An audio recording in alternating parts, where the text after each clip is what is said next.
Hey, this is Mike from GoCellPhoneRepair.com, and today we're looking at a badly beaten iPhone 5S. We're going to try to salvage something, mainly the board on this phone. As you can see, it is completely destroyed for the most part. The screen's definitely shot, the glass completely broken. My guess would be there's probably some damage to the LCD as well. Does not really matter because all of the cables have been severed at the top of the phone, so everything that hooks up here to the lens, touchscreen, digitizer, the only thing we can probably get out of here besides the panel on the back and the screws would be the speaker itself, which is actually not connected to anything on the inside. Other than that, we have a damaged case that cannot be repaired. The top end of the back is actually completely detached, broken where the joints are, so there's no way to put that back together. Not that we would want to, because if you look at this thing, it is definitely bent down here, and once these things get bent, it's really tough to get them to go straight again, kind of like a unibody on a car. Down here at the bottom, we've got pieces of glass all over the place. I thought that maybe the home button mechanism had made it through, but this cable is actually torn also, so there's really not a whole lot we can go after. The battery itself, it looks like somebody might have tried to pry this out, because it was, when it came in, it was actually up at an angle like this. So you can see that it's got a pretty serious fold right here. My guess would be it may even be ruptured on the inside, and I think the only reason that it's not really puffing up is it's probably leaking air or gas from the inside somewhere. So I'm going to go ahead and just continue to remove the fingerprint sensor down here at the bottom. We're not going to be able to use this again. We can probably use this back panel little plate here. But the main thing is, we know the battery's shot, case is shot. Charging port does not appear to be working. I did hook another screen on here, and it did not light up, so I have a feeling it has something to do with the battery, but the charging port may have sustained some damage as well, although it doesn't really look like it from the outside. In any case, what we're going to do is pull the board out, because physically it seems to be intact, with one exception. There's a small piece broken on the top here, and this will more than likely affect actually, I'm not sure that's going to affect anything as far as reception goes, but we will find out about that later on, hopefully. Now, the main thing is we want to get the board out of here and put it into a functioning phone so we can see if we have anything to work with. So I've prepared another board that we can use, and the main thing that we're going to do is what we call a board swap. We're going to take this logic board out of the phone, put it in another phone, and see if it's worth going any further than that. So first thing we're going to want to do after we've removed the screen, which we didn't have to do on this one because it's already gone, go ahead and take the SIM card out, because it runs through the logic board itself and it will not come out with that in place. Next thing we want to do is always disconnect the power supply. Even though we don't have any power at this current time, we want to always make sure that we're in the habit of disconnecting the battery first thing. Anytime you're working with electronics, or anything electrical for that matter, if you've got power flowing through there, there's always a risk of damaging something. And if you take a look here, I'm going to have to zoom in a bit. Get kind of a closer look at what I'm doing here. First thing we want to do is disconnect the charging port flex, the battery, and the antenna wire, not in that particular order. Number one is going to be the battery cable, so definitely disconnect your battery first. This one, we don't necessarily need to take it outside of the phone. We could at this point if we wanted to. There is some pretty heavy-duty adhesive underneath here, so it takes a lot of heat and a lot of patience, but in this case we don't need to worry about that. I'm going to go ahead and disconnect any other flex cables. We've got our charging port flex here. We've also got an antenna wire which is missing a pad on the top, so it leads me to believe that maybe the liquid got in there and that's why it's not sticking anymore. And of course there's always a possibility that someone tried a little do-it-yourself job and forgot or didn't realize they had knocked that pad off the top of the antenna wire.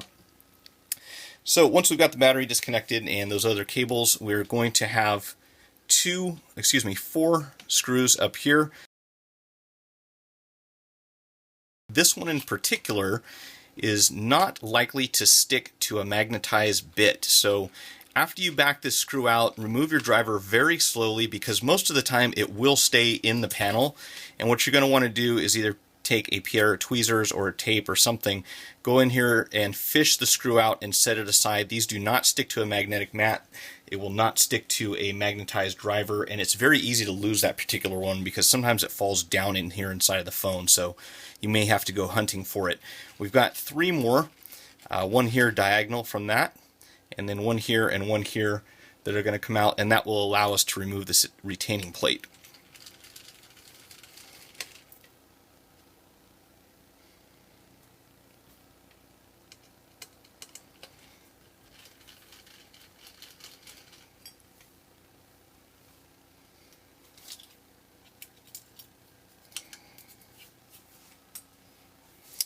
Now you can see that we still have the leftover cables from the display. These actually plug in something like this, but of course they are torn off at the top. So what we'll do is go underneath here, very carefully pry these out one at a time. And there's the first one. We've got another one here and another one concealed here that you can't really see just yet because it's beneath this cable. So this one right here is going to come out also. I'm going to go in from this side, as well as our camera cable, which is up here at the top. If you disconnect this, normally it's kind of down inside the housing. This one is not really connected to anything, and looks like it got hit pretty hard too. It's rather bent up, so I'm not sure that the camera survived. We can test that out later. Main thing is we want to get the board out of here and into a working phone. So one other cable here, this is the main flex cable for the power, lock button, volume controls, and so forth. You're just going to lift this one up as well and disconnect that. We want to make sure that there are no cables connected after we remove all of the screws.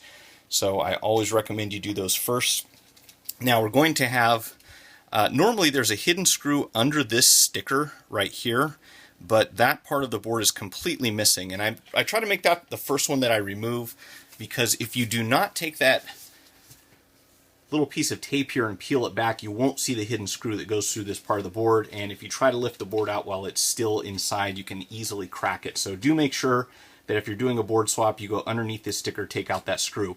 From here, we're going to have 1, 2, 3, 4 threaded barrels that we're going to remove. I like to do those first just because they're kind of a pain to work with. They're not really a Phillips, they're not a slotted. They're kind of something in between, and I'm not sure that anyone makes a tool for this. It would be nice if they did. But what we've got to do is just kind of back these out a little bit with a slotted end of the driver. And if it's magnetized, you'll be fine because it will stick when you pull it away. However, when you get over to this one, it's not going to stick to your driver. You'll see here shortly, because for whatever reason, they decided to use a type of alloy for this area on the phone. So the screw that goes into this barrel and the barrel itself will not stick to the driver. I'm going to do that one last.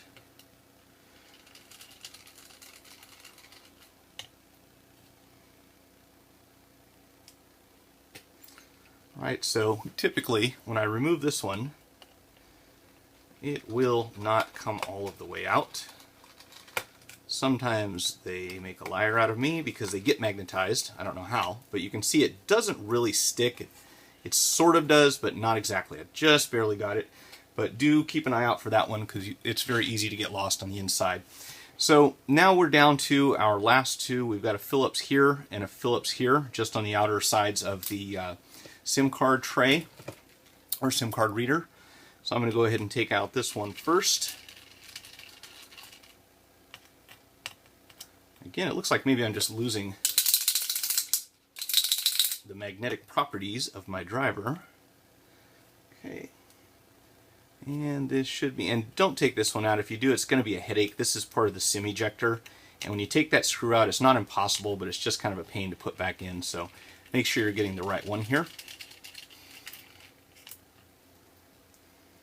And once we've got that out, we should be able to very gently get under the board, and actually can kind of grab here again very carefully and lift the board out. Now before you go too far, we have an antenna wire on the back of the board, so what you want to do is kind of flip it over this direction, and we need to disconnect this before we go any further.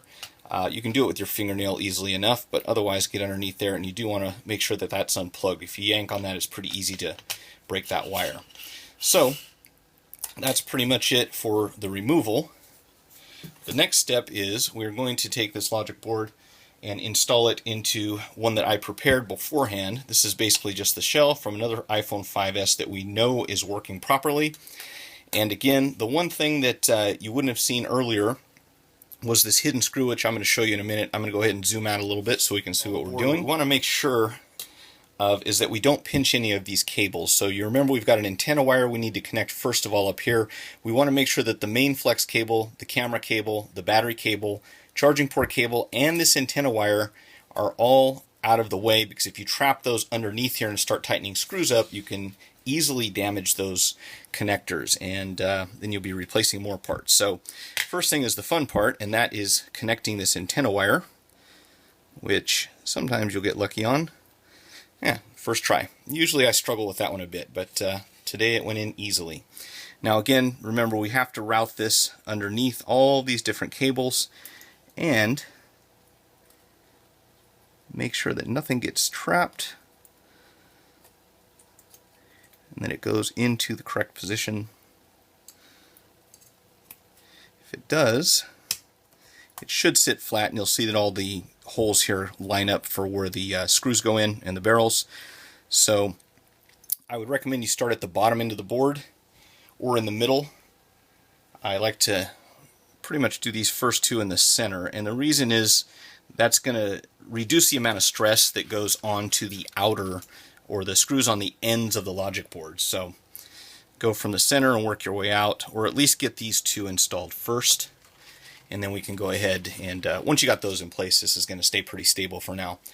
So it's probably going to be possible to do a partial assembly, and I don't think we need to put all of these screws in, but I'm going to go ahead and put them inside just for the sake of demonstrating where everything goes and showing how frustrating these can be when they don't cooperate. This one is always fun. So I think what we'll do is go ahead and continue with working from the center out. I'm going to put this one in next. What gets tricky about this is if you haven't magnetized the driver sufficiently, or if the board is shifted just a fraction of a millimeter, they don't line up straight, and it's very difficult to get these started.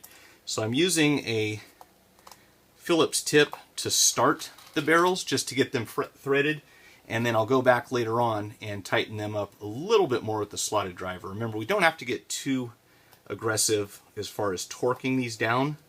They don't take a lot, and an easy way to strip these screws or to ruin the threads is by over tightening them. So just enough to hold it in place.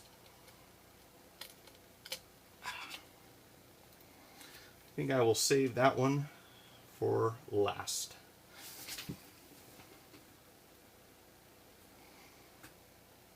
Got another threaded barrel here at the top, as you recall. And one, well, I thought we had it started.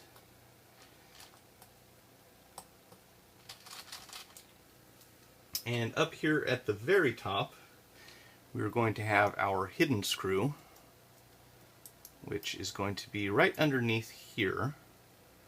Hopefully you can see that.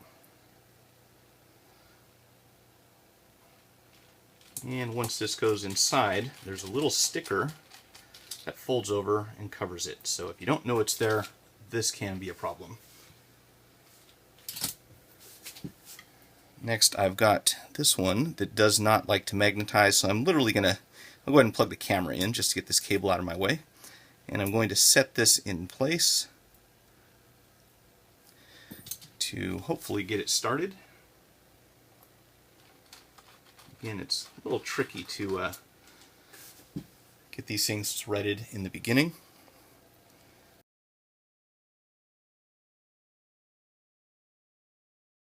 For some reason it looks like the board isn't lining up exactly the way it should. I can only guess that that has to do with the logic board being bent, because the other one that was in here is fine and everything else is screwed in, so there's got to be a little bit of a warp or something to the board. So what I'm going to do is go through the top of the barrel with the tweezers.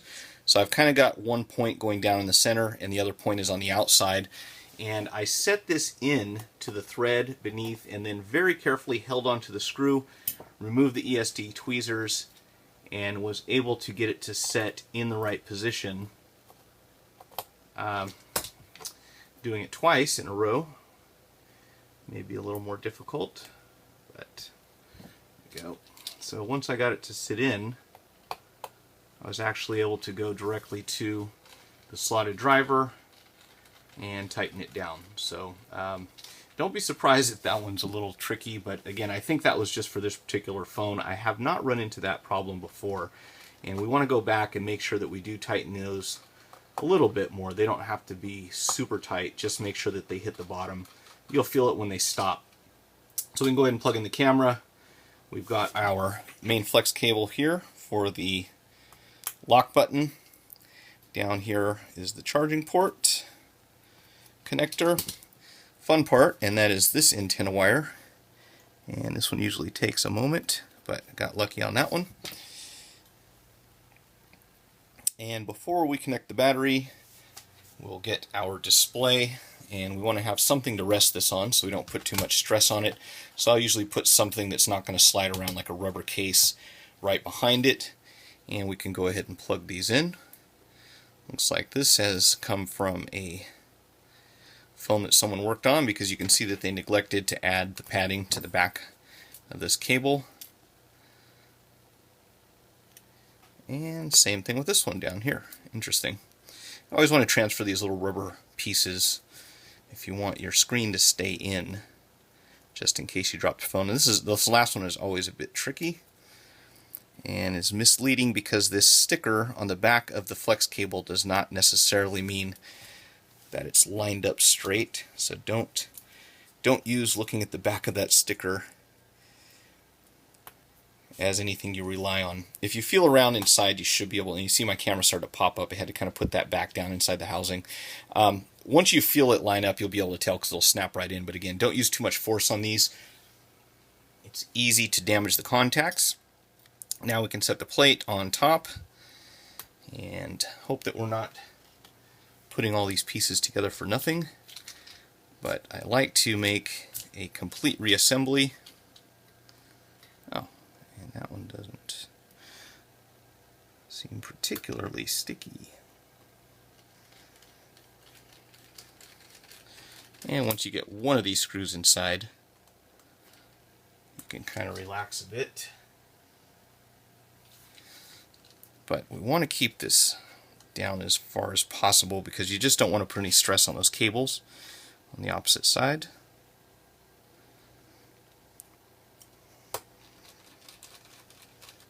I find it interesting that on the 5S, this plate is literally held in place with these screws. There's no clip, nothing else that secures it other than the screws itself. A little bit different than the 5 and the 5C. Alright, so we have this final screw that will not stick to the driver. So we're going to have to go ahead and take this and set it in place.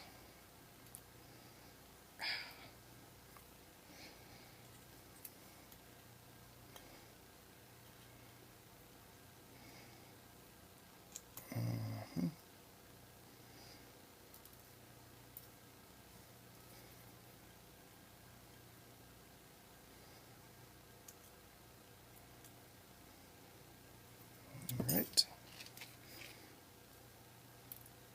For some reason, it does seem to develop a very slight magnetic property, which is exactly not what I want. I want it to stick to a driver or not just kind of be halfways. So that just makes our life more difficult. Okay, so we've got the display installed. Next thing we would typically do is go ahead and plug in the fingerprint scanner. However, this one has been torn off of the display. So typically this will be down here at the bottom, and what we have to do is go inside and plug it in right down here, and then put a retaining clip over the top of it. But in this particular case, that's not going to be possible. And again, for now, we just want to see if this phone is going to work. So I'm going to go ahead and reattach the battery.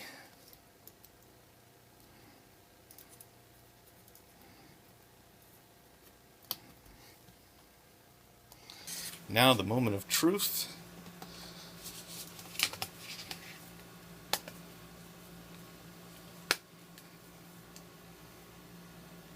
And it looks like we have a phone. Now, what kind of functionality, not sure, but we'll go ahead and throw a SIM card in here and see if we can get this thing working. Got a yellow spot on the screen here for some reason. Not sure if that has to do with the connector on the inside of the LCD itself. There's definitely a yellow spot. And home button is going to work just yet because we've got to plug that in, and of course we have a passcode, so it's going to be a little tricky to figure this one out, but it is a functional phone, at least in some capacity. If you found the video helpful, hit the like button, share it with your friends, subscribe to my channel, and follow me on Twitter or Facebook. Post your questions in the comment section below or visit gocellphonerepair.com/forum. Thanks for watching.